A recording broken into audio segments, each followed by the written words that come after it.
We live in a world awash with information, but we seem to face a growing scarcity of wisdom.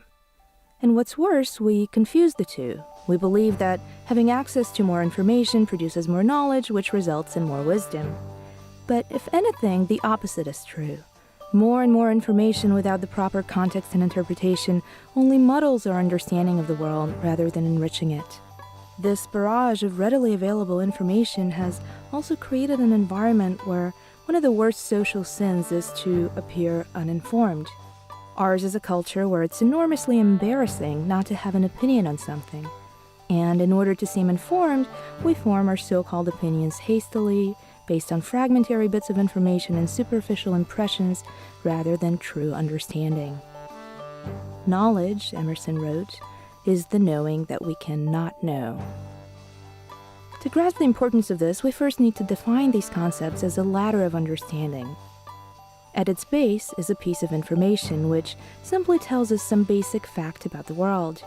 Above that is knowledge, the understanding of how different bits of information fit together to reveal some truth about the world.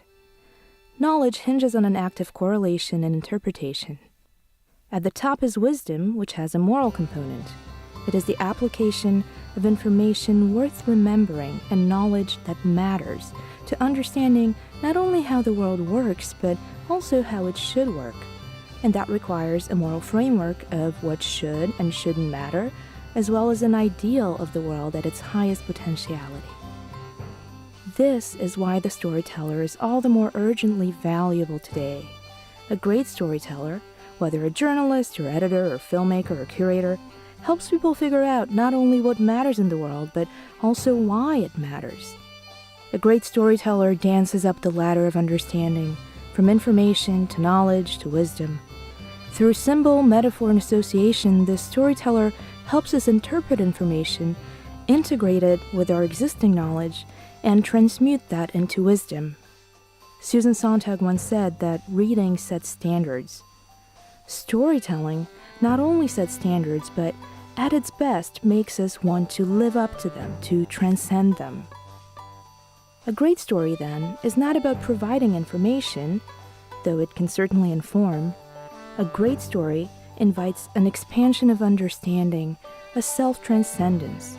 More than that, it plants the seed for it and makes it impossible to do anything but grow a new understanding of the world, of our place in it, of ourselves, of some subtle or monumental aspect of existence. At a time when information is increasingly cheap and wisdom increasingly expensive, this gap is where the modern storyteller's value lives. I think of it this way. Information is having a library of books on shipbuilding. Knowledge applies that to building a ship. Access to the information, to the books, is a prerequisite for the knowledge, but not a guarantee of it.